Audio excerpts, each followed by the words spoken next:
Kunja Bihari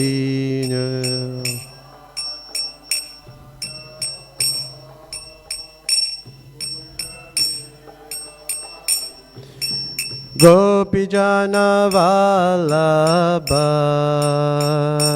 Girivaradhari Gopijana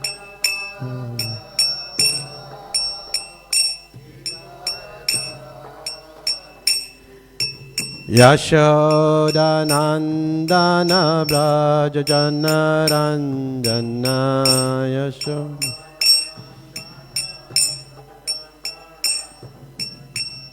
Jamuna Tira Vanachari Jamuna Tira Vanachari Jaya Radha Madhava Kunja Bihari Jaya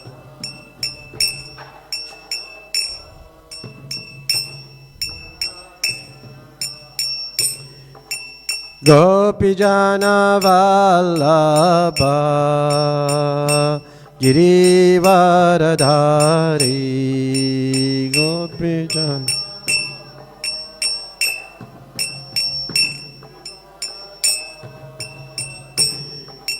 Yashodanandana Brajajana Ranjana Yashodananda Jamuna Tira Vanachari Yamuna Tira Jaya Radha Madhava Kunja Bihari Jaya Radha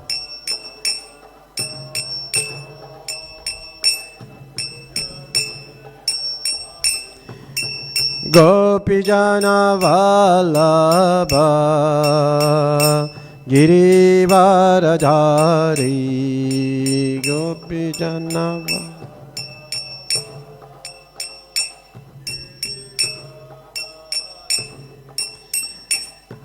Yashodanandana Brajajana Ranjana Yashoda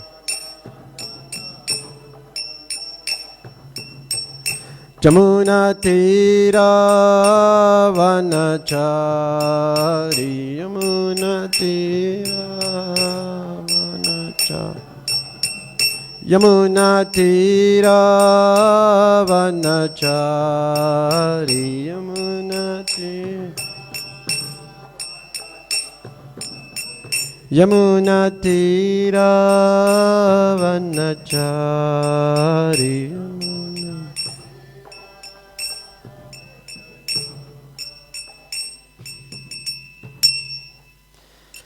Jayam Vishnupad Paramahamsa Pravijacharyo Astoro Shishyamat His Divine Grace A.C. Bhaktivedanta Swami Prabhupada Ki Jayam Vishnupad Paramahamsa Pravijacharyo Astoro Shishyamat His Divine Grace Bhaktisiddhanta Saraswati Goswami Maharaj Prabhupada Ki Anantikoti Vaishnavrinda Ki Nam Acharya Slairas Thakur Ki Prem se kaho Sri Krishna Chaitanya Prabhu Nityananda Shri Advaita Gadadhara Shiva Sadi Gaur Bhakta Vrindi Ki Sisi Radha Krishna Gopa Gopinath Sham Kund Radha Kund Giri Govardhan Ki Vrindavan Navadvip Tam Ki Gangamai Jamunamai Ki Bhakti Devi Tulasi Devi Ki Samaveta Bhakta Vrindi Ki Nitai Gaur Premanande.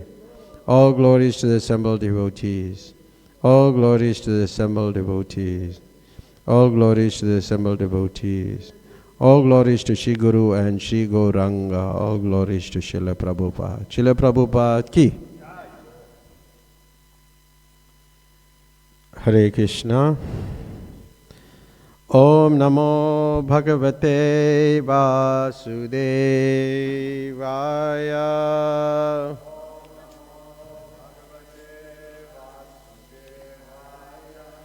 Om Namo Bhagavate Vasudevaya.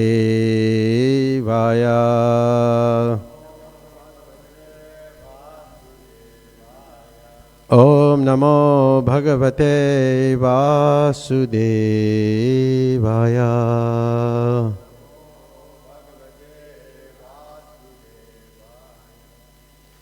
So today we're reading from the Krishna book, chapter 55, Pradyumna born by Krishna and Rukmini.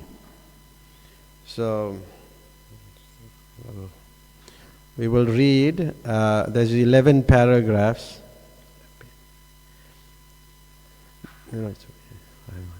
There's 11 paragraphs, and each paragraph, there are many points to note. So I will read one paragraph, and then we will discuss the points within the paragraph, and we'll see how many we can go through, we can finish the pastime. But if we don't, then we can continue next week. So just let me get my... So how many of you all have read this Krishna book? It's very beautiful, and you all should read the Krishna book every night. And when you read Krishna book in the night, then you will dream of Krishna. And then you'll take good rest, you'll dream of Krishna, and then you'll wake up in good spirit the next morning. So we must read Krishna book. So I'll start reading the first paragraph. It is said that Cupid, who is directly part and parcel of Lord Vasudeva, and who was formerly burned to ashes by the anger of Lord Shiva, took birth from the womb of Rukmini, begotten by Krishna. This is Kamadev, a demigod of the heavenly planets, especially capable of inducing lusty desires. The Supreme Personality of Godhead, Krishna, has many grades of parts and parcels, but the quadruple expansions of Krishna, Vasudeva, Shankarshan, Pradyumna and Aniruddha are directly in the Vishnu category.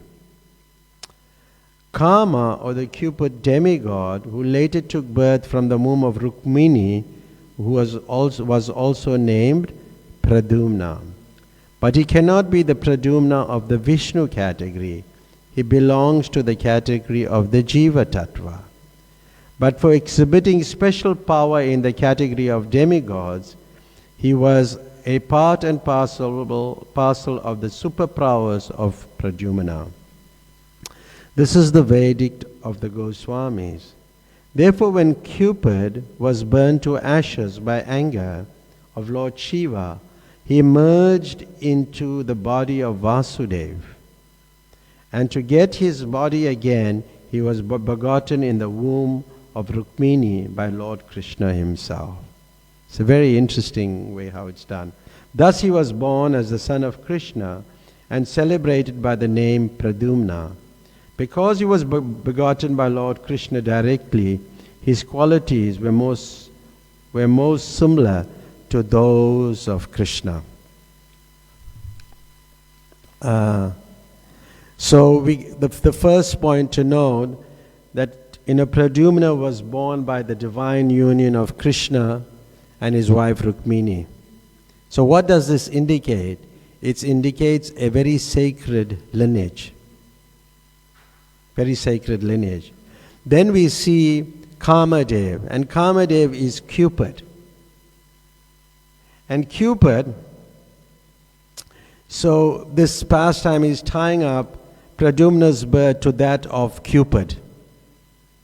And what does Cupid embody? Lust and desire. Lust and desire. Then this connection suggests that Pradyumna carries these aspects of these qualities. Carries these aspects of these qualities. Then, in this paragraph, we see the role of Kamadev. And Kamadev is Cupid. So her transformation and rebirth. Kamadev was previously burned by Lord Shiva and emerges into Krishna in the Vasudev feature and is reborn as Pradyumna. So what does this rebirth highlight? It highlights the themes of transformation and renewal. Transformation and renewal. So while Kamadev is the demigod associated with desire, Pradyumna, he inherits the divine qualities of Krishna. Now, what does that mean? It reflects the duality of his origins, both celestial and earthly. So these are the divine attributes. So when you're reading the pastimes of Krishna, you have to see all these divine attributes. Now, then the third point to note was the categories of divine entities. We saw that Vishnu Tattva and Jiva Tattva. That was mentioned. So, Pradyumna, he was possessing these divine attributes, but it belongs to the Jiva Tattva category, meaning the human being. Jiva Tattva category, which is distinct from the Vishnu expansions that we were reading about. Vasudeva, Pradyumna, Aniruddha and Shankarshan.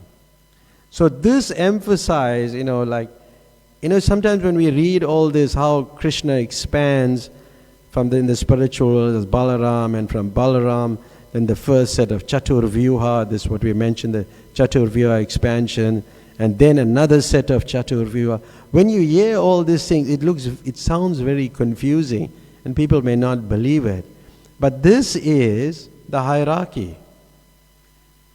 It's very complex, this divine hierarchy.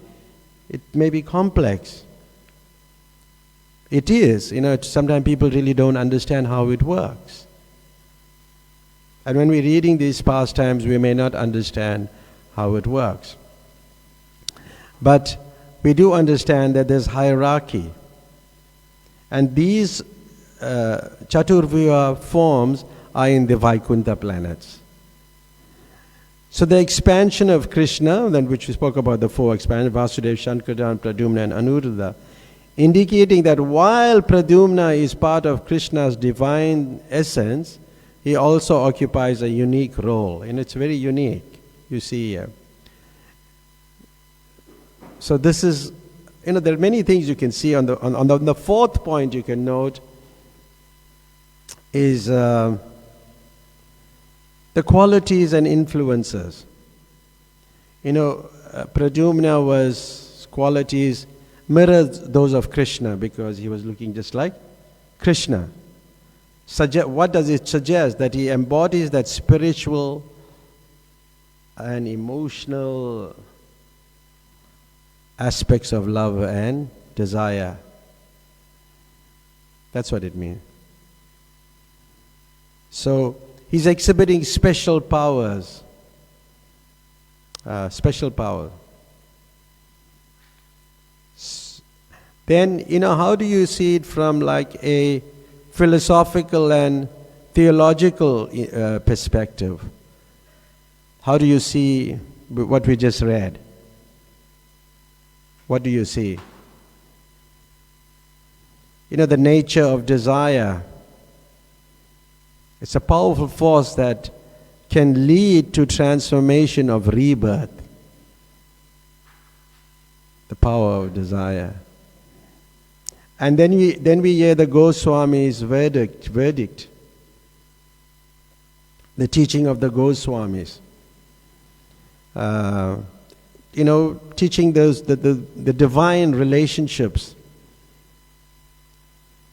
The Goswami's literature is very deep. It takes you very deeply into the broader context of Vedic philosophy. Not just on a very low, level. And as devotees, we're meant to dive deep into the scriptures.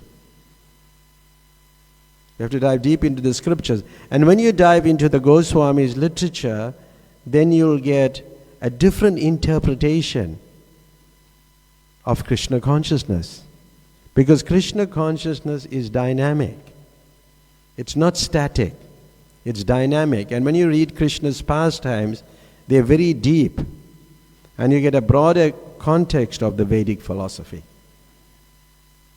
That's the Goswami's verdicts. So in the first canto, talking about Cupid, which we mentioned earlier, Kamadev, and which also Prabhupada commented on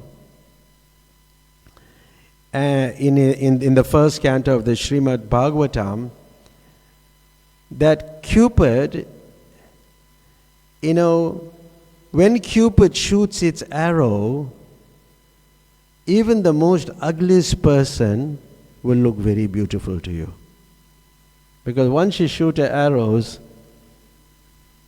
even the most ugliest person, and you'll think, hey, what you doing with that person? It don't look nice. But that person's heart has been shot by that arrow. So here we see Cupid, Kamadev. This Cupid, Prabhupada writes in the first canto of the Srimad Bhagavatam, he said, this Cupid, influence is exerted even amongst the ugliest form, and what to speak of the most perfect beauties.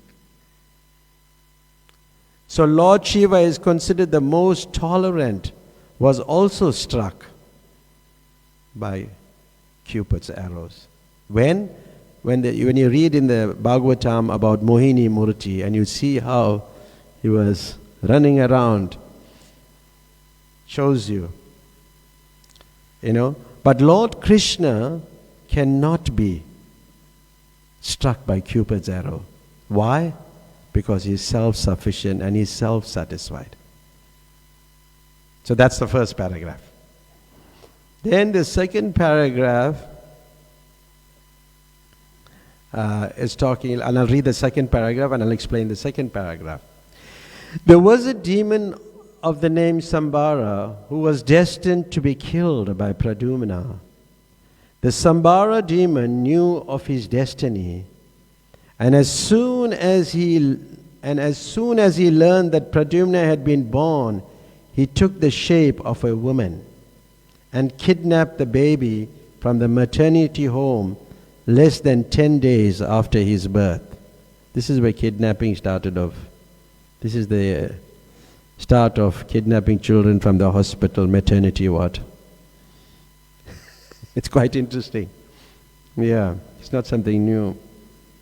The demon took him and threw him directly into the sea. But as it is said, whoever is protected by Krishna, no one can kill. And whoever is destined to be killed by Krishna, no one can protect. When Pradyumna was thrown into the sea, a big fish immediately swallowed him. Later this fish was caught in the net of a fisherman, and the fish was later sold to the Sambara demon. It's quite complicated. In the kitchen of the demon was a maidservant whose name was Mayavati. This woman had formerly been the wife of Cupid, called Rati.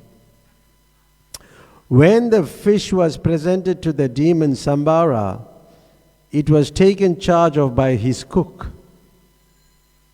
who was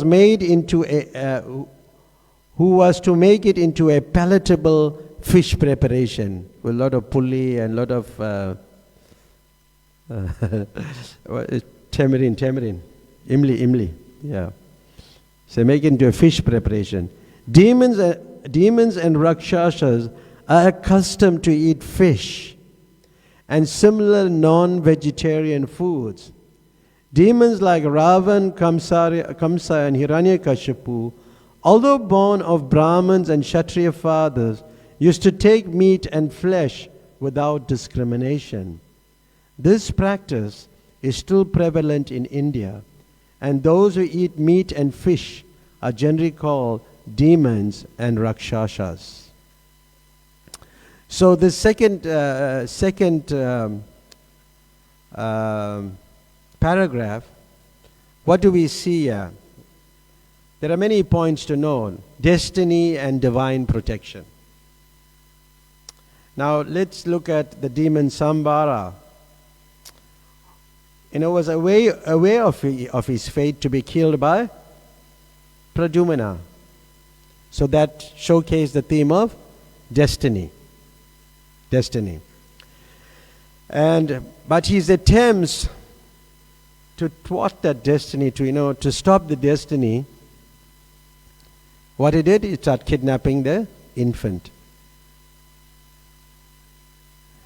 And as I said, that this is where kidnapping in the maternity ward had begun. But then there's divine protection.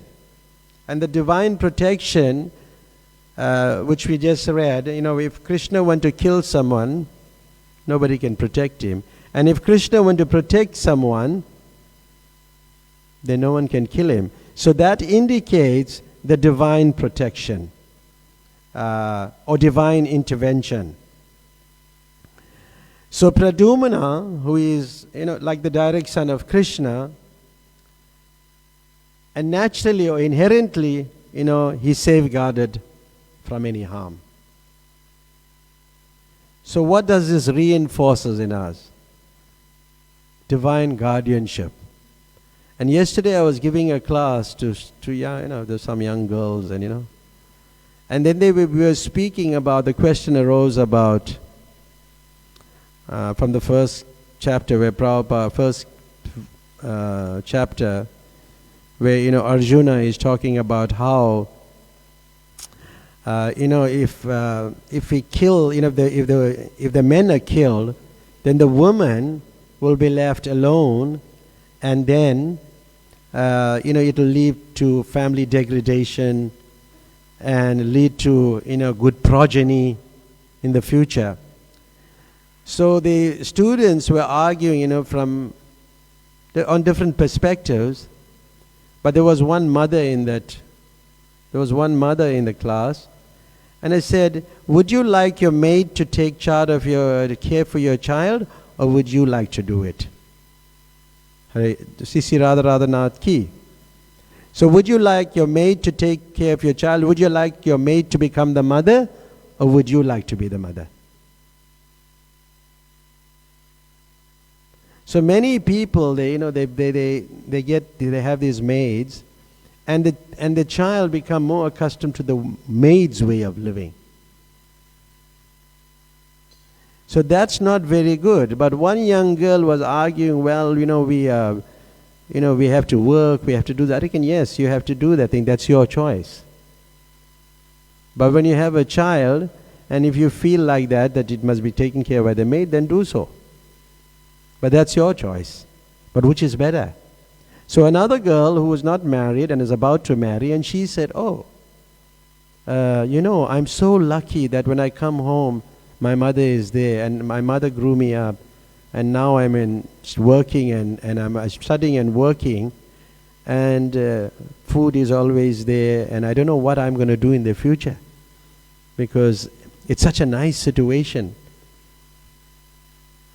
So, but we have to consider, which is more important, Krishna consciousness or becoming a CEO of an organization. And then the young girl, somebody posted I think on a chat we have, because I posted what I felt about mothers, which I wrote for the Vaishnava ministry, and what I felt about mothers, and females, how their chastity is important. They can make the sun to stop to rise. That's how powerful chastity is. So I was discussing on these points, but then she sent me a picture of Priyanka Chopra. I was thinking, wow. you know her, PC? She's an actress, and she said she can do both, be a CEO and a mother. Huh? The CEO, I was going to respond, is Chief Enjoyment Officer. That's what it means. Chief Enjoyment Officer. So you can enjoy, but you're not protected. You don't, you know, children meant to be protected and sheltered. Women are meant to be protected and sheltered. So that is very important. And here we see the divine protection by Krishna. Then we see another theme that is like transformation and deception. Because Sambara disguised himself, the demon's ability to take the form of a woman and kidnap Pradyumna.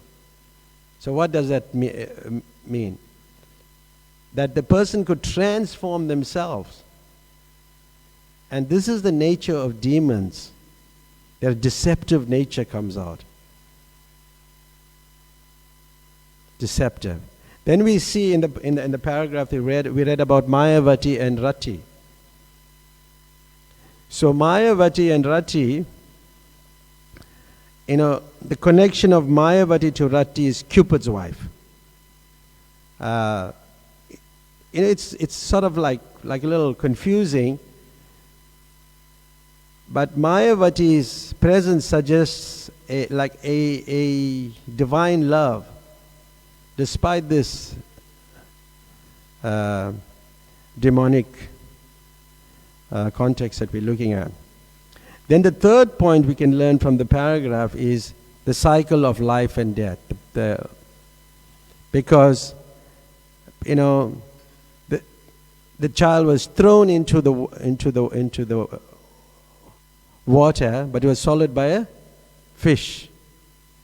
And then the fish was caught by a fisherman. So we see from this that, you know, the divine plan can unfold in different ways. But then it shows how the demons, they want to eat fish and, you know, meat and fish. And but still, somehow the child was saved. So then it shows how, I mean, the practices of demonic people, and it tells even people like Ravan and Kamsa, you know, and demons are not, these are like big demons, and they can eat meat and non-vegetarian foodstuffs. But ultimately what we learn from the paragraph is that good over evil, right? That's what we learn, the fate. You know, despite, you know, Sambara wanted to change the fate, but Pradyumna's destiny was to overcome evil. You know, we'll see in the end will ultimately prevail. And this, you know, this reinforces the theme of good triumphing over evil. That's what we learn. There's so many points we can pick up just by reading this paragraph. So we will read the third paragraph, and we'll explain the third paragraph.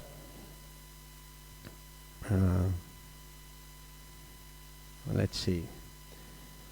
When a cook was cutting the fish, he found within its stomach a nice baby, which he immediately presented to the charge of Mayavati, who was an assistant in the kitchen affairs. This woman was surprised to see how such a nice baby could remain in the belly of a fish, and the situation perplexed her. The great sage Naraja then appeared and explained to her about birth of Pradyumna and how the baby had taken away by Sambara and later thrown into the sea.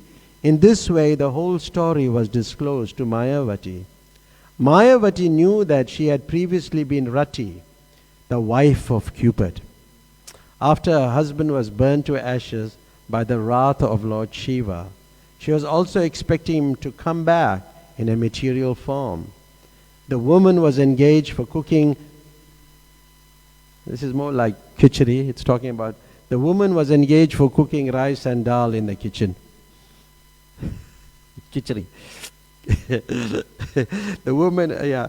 But when she got this nice baby and understood that he was Cupid, her own husband, she naturally took charge of him and with great affection began to bathe him regularly. Miraculously, the baby swiftly grew up, and within a very short period, he became a beautiful young man. His eyes were just like the petals of lotus flowers, and his arms were long, reaching down to his knees. Any woman who happened to see him was captivated by his bodily beauty. So this is the next paragraph, the discovery of Pradyumna.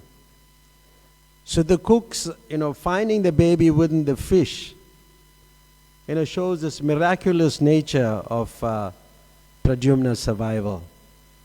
Even if somebody want to kill you and you're protected by Krishna, it cannot be done. And this emphasized this divine protection again. Which we spoke about. But then we see the sage Narada, his role. What was his role? He came there, his appearance signifies a divine intervention and wisdom. His role was like a messenger of knowledge. And he was there to enlighten Mayavati.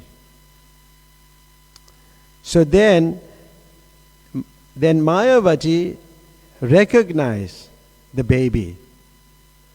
So there's a revelation of the identity. And it is like our practice in Krishna consciousness.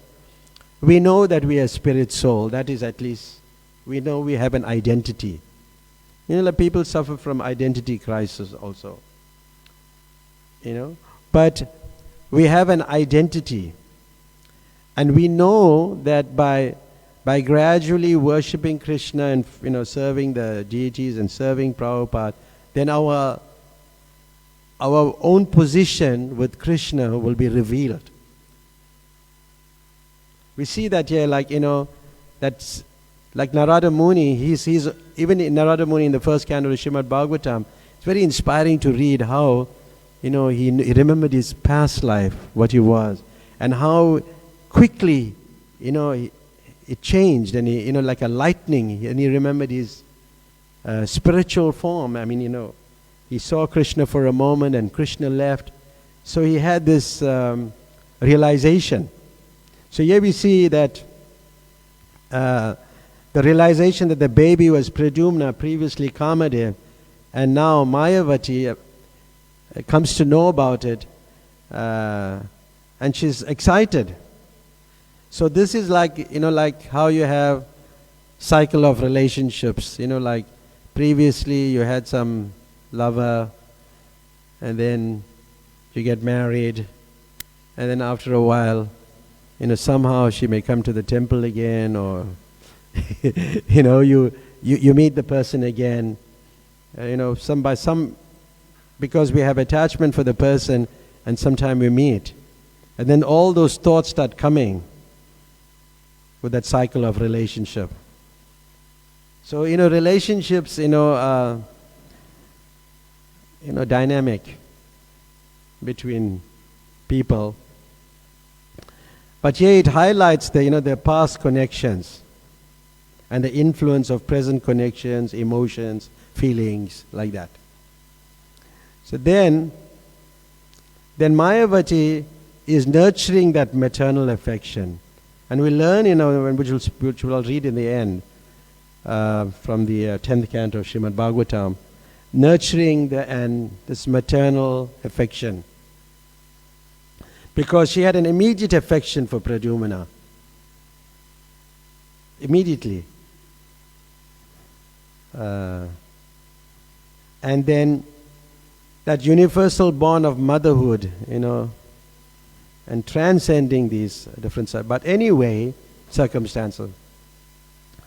So then the beauty and attraction, the attraction is discussed, how beautiful. One of the qualities of Krishna is very beautiful.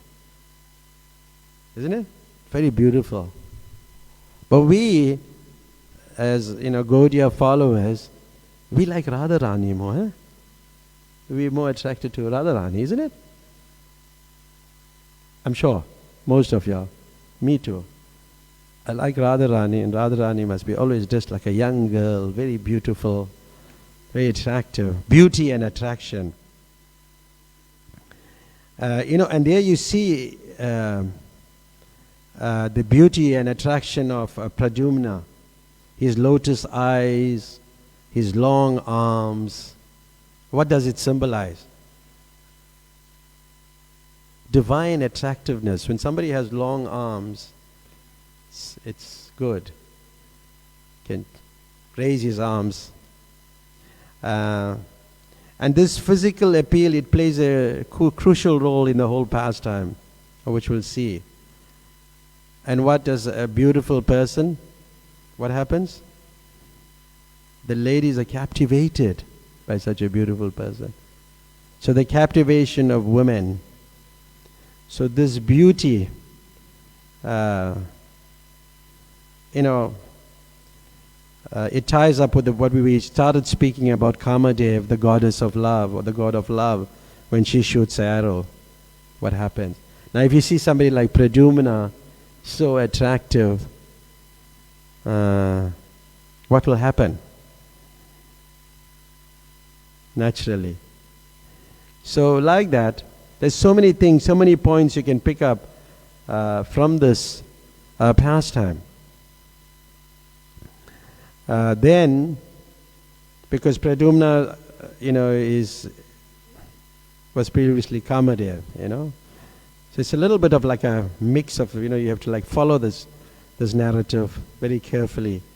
So then we'll read the fourth paragraph. The fourth paragraph, it's a long paragraph.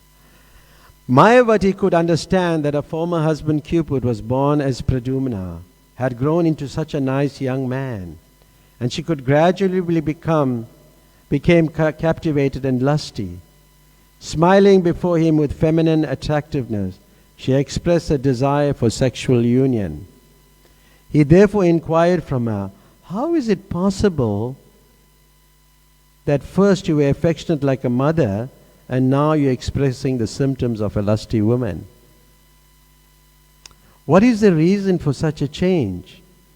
On hearing this statement from Pradyumna, the woman Rati replied, my dear sir, you are the son of Lord Krishna. Before you were 10 days old, you were stolen by the Sambara demon and later thrown into the water and swallowed by a fish. In this way, you have come under my care, but actually, in your former life as Cupid, I was your wife. Therefore, my manifestation of conjugal symptoms is not at all incompatible. Sambara wanted to kill you, and he is endowed with various mystic powers. Therefore, before he again attempts to kill you, please kill him as soon as possible with your divine power. Since you were stolen by Sambara, your mother Rukmini Dev has been in a very grievous condition.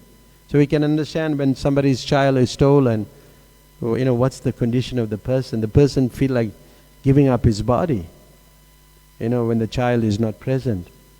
This is like motherly affection.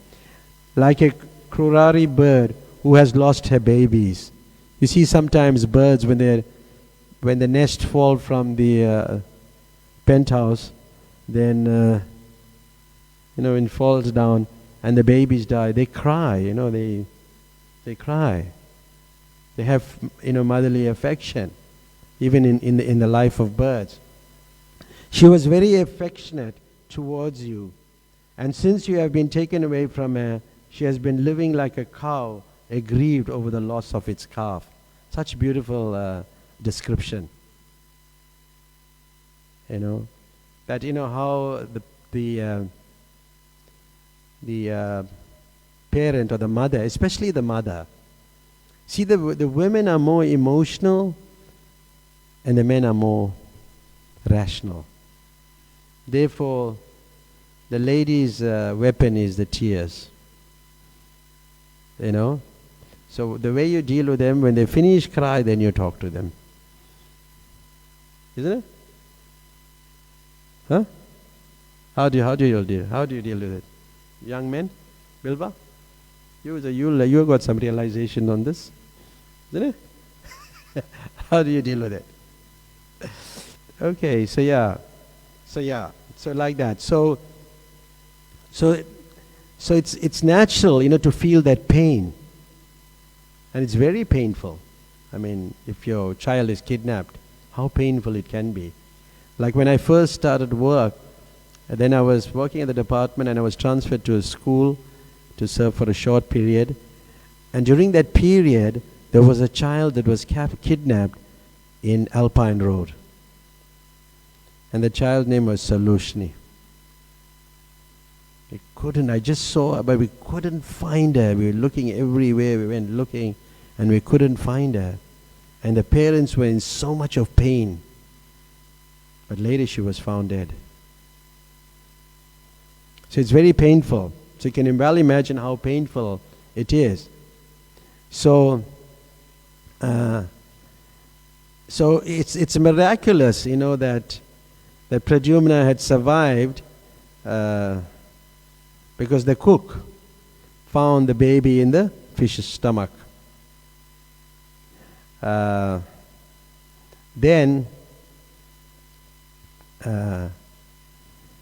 then Mayavati's recognition, she realized that, Mayavati's, just 1 minute, I got my,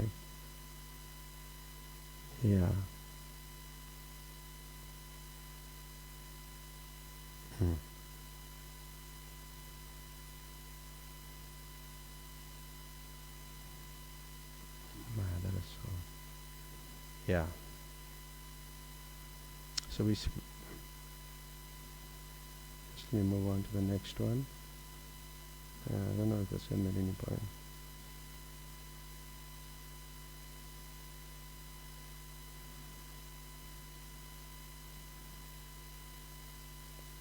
Okay, I'll read the next one. I don't have any more points on that. Mayavati had a mystic knowledge of supernatural powers. Supernatural powers are generally known as Maya.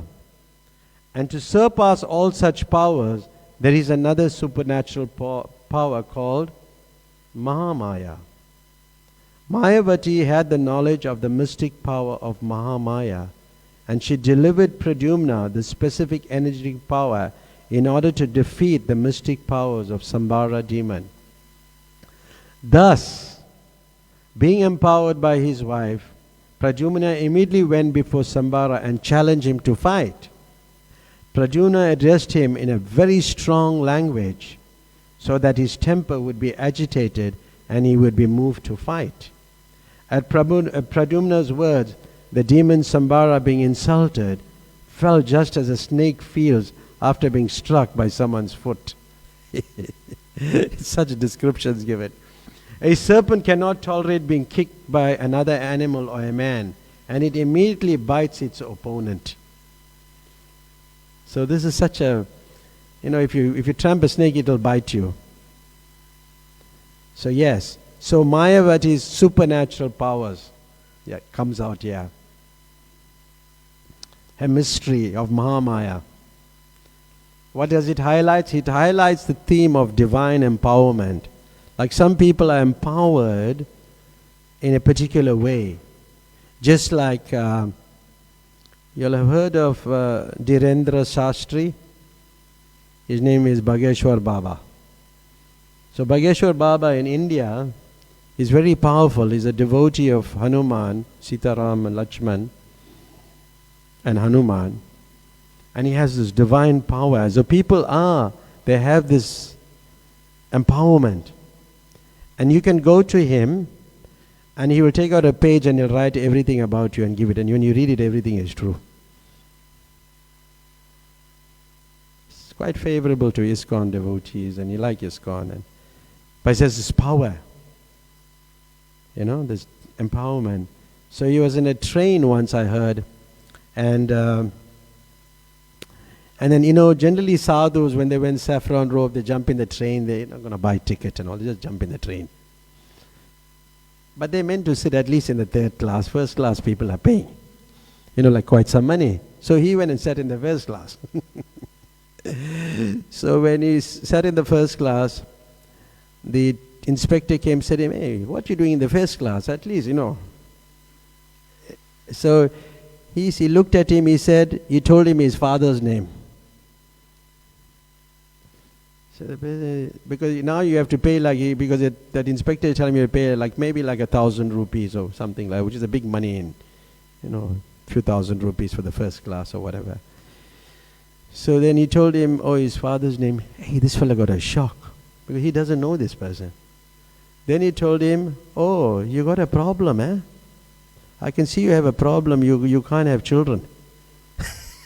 He got shocked now. He got a complete shock. He's dealing with somebody who is divinely empowered. And then he said,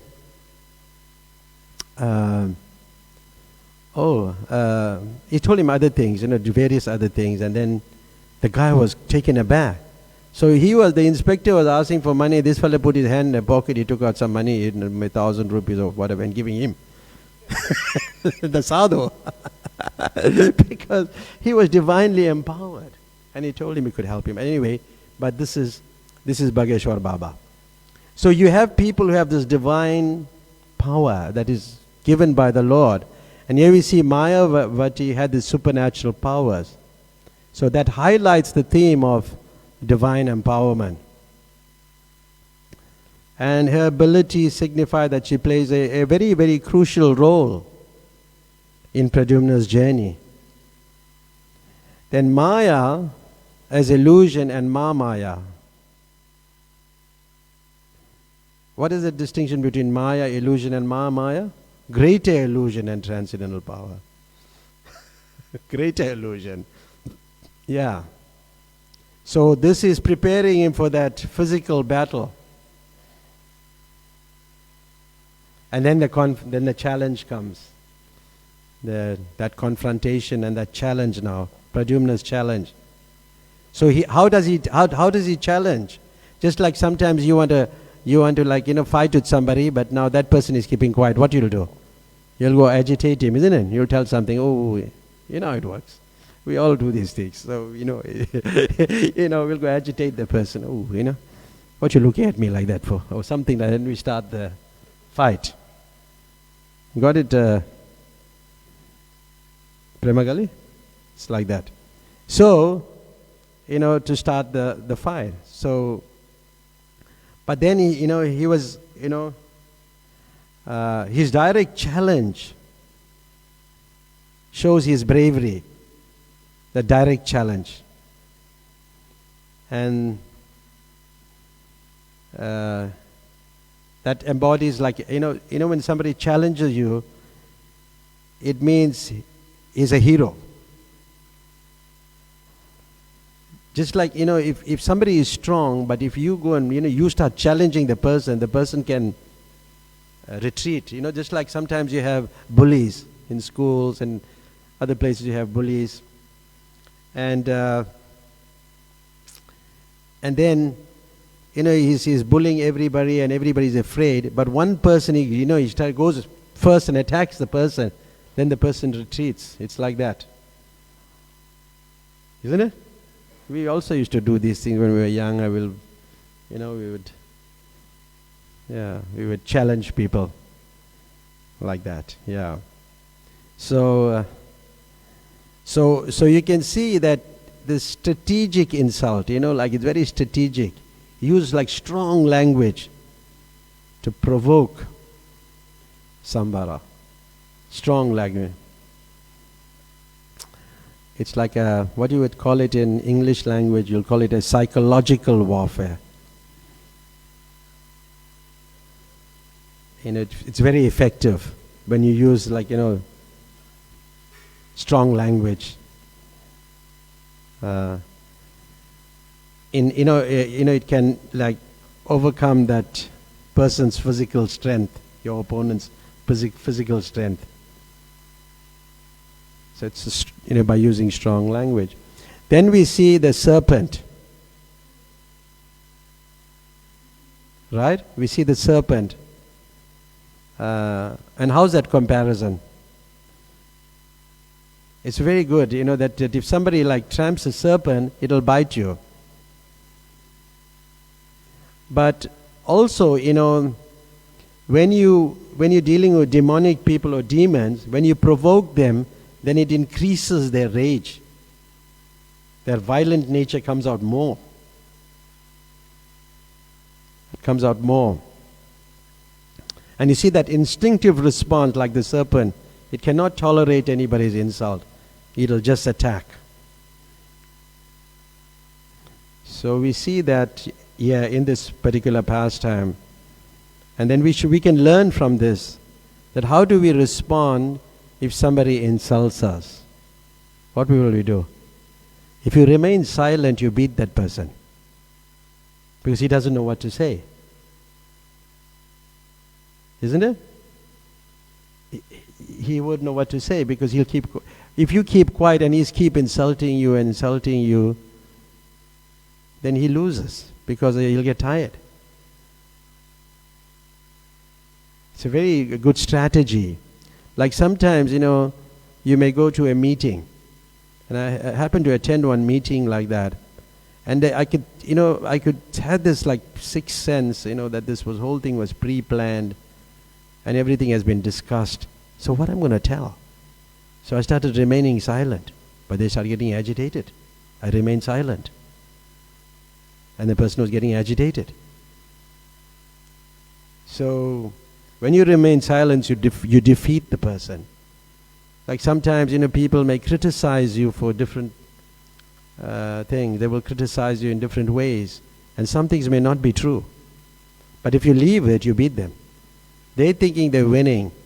Even like in a spiritual organization or any institution, when you do that, then you win. Because that person who made those insults to you suffers. Because he knows it's not true. So that causes pain to him.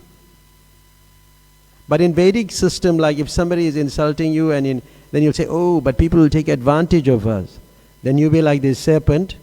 Again, Prabhupada gave that example of the serpent, like when Narada Muni, because Narada Muni is a messenger, Narada Muni says, okay, to his disciple, the serpent became a devotee, and people started attacking the serpent, throwing stones. So he said, okay, all right, you just show your fangs. You show your wood now. You just show them, and then they'll get frightened and they'll go away. So you can learn from this pastime. You have to look deeply into this pastimes. And a snake, you see a snake moves like this. You saw how a snake moves?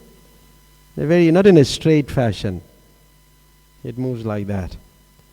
When I was young, I was playing cricket, and then I had my bat, and I saw a green mamba, and I threw that bat to the green mamba. But it's going like that, and it's very fast to kill it. Because we learned that we must kill snakes, and killing snakes is okay, because you help them to get a higher form of life. Like I was mentioning it to one devotee said, how can you kill? But no, you should kill, because even a saintly person takes pleasure when a snake or a scorpion is killed. That's in the Bhagavatam. And Prabhupada, like Bhaktisiddhanta Saraswati Thakur, saw a snake and told his disciples to kill it. Even a saintly person takes pleasure. So we can learn from this, from these pastimes. And we see that Pradyumna, the heroism of Pradyumna, because he was standing up, his readiness to fight, because the other person was was demonic and evil. And then we see like a lot of people say there should be some retribution in the whole thing. There should be some justice. Whenever there's some situation where there's like problems or conflicts, then there should be some justice and retribution. And then there we see that Pradyumna's challenge serves as a quest for justice. He's looking for justice, as he's now confronting the demon. And the demon represents chaos. And then the preparation for the battle starts. Yeah. So the build-up of the confrontation now creates a new excitement in the battle of Pradyumna and Sambara. We'll stop here. It's 8:30.